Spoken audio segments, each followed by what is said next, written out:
She was completely shocked.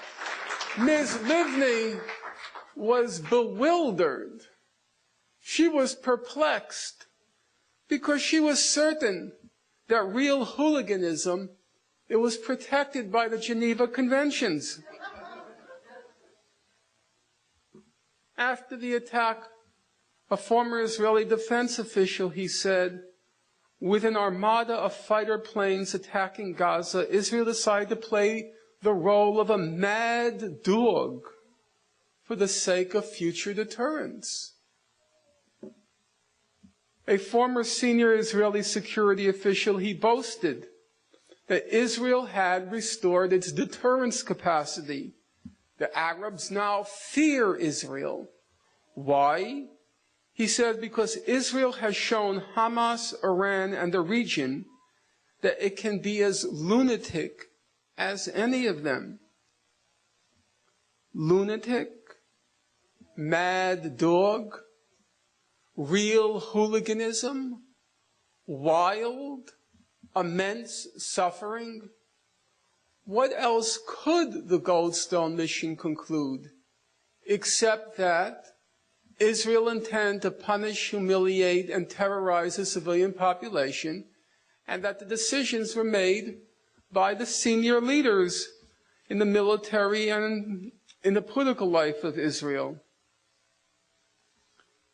When the Goldstone mission report came out, as most of you know, it evoked a hysterical reaction among Israelis across the political spectrum.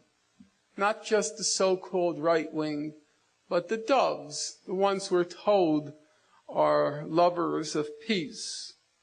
So, for example, Sir Shimon Peres, because the British knighted him, Sir Peres, the Nobel laureate for peace, he said that the Goldstone report is a mockery of history, and that Goldstone is a small man devoid of any sense of justice. The Israeli ambassador to the United States, a fellow named Michael Oren, some people think he's a historian, Mr. Oren said that the Goldstone report was even worse than Ahmadinejad and the Holocaust deniers. Back in the United States, Harvard law professor Alan Dershowitz, he said the Goldstone report is so filled with lies, distortions, and blood libels that could have been drafted by Hamas extremists. He said it recalled the protocols of the elders of Zion. He said that Goldstone was an evil man, an absolute traitor. You could just imagine how indignant he would have been if he actually read the report. Now, as some of you know, every circus needs a clown, so along came Elie Wiesel. He called the report a crime against the Jewish people. And now the interesting question comes up. Why the hysterical reaction against the Goldstone report? Because the Goldstone report, as I said, was the last in a long line of reports that were issued after the Gaza Massacre. Amnesty International issued 2 reports. Human Rights Watch issued 6 reports. There were reports issued by Palestinian human rights organizations, Israeli human rights organizations. There were independent international fact-finding missions. Why the hysteria over the Goldstone report? In fact, the Goldstone report, although excellent in my opinion, was probably the most conservative, cautious, and judicious of all the reports. So why were the Israelis and their American supporters so hysterical? And the answer is not hard to find. Because Mr. Goldstone is not only Jewish, but he's a self-declared Zionist. He says, I worked for Israel all of my adult life. I fully support Israel's right to exist. I am a firm believer in the absolute right of the Jewish people to have their home there.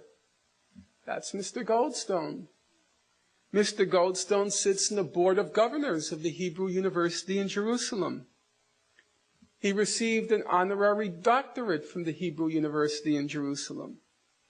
His mother was an activist in the Zionist movement. His daughter went to live in Israel.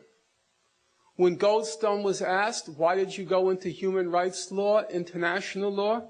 He said it was because of the Nazi Holocaust. And so now Israel had a real problem on its hands. Because for decades, it's perfected these ideological weapons to discredit any critics of Israel and to discredit any criticism of Israel. So, if you criticize Israel, you must be an anti-Semite, or a self-hating Jew, or a Holocaust denier. But Mr. Goldstone's person and his profession now made it impossible to use those weapons any longer. He neutralized those weapons.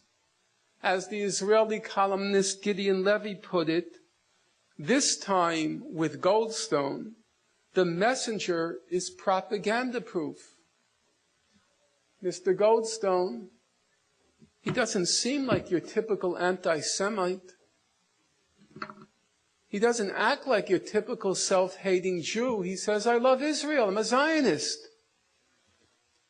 He doesn't seem like your typical Holocaust denier. He says it's because of the Holocaust that I went into human rights law.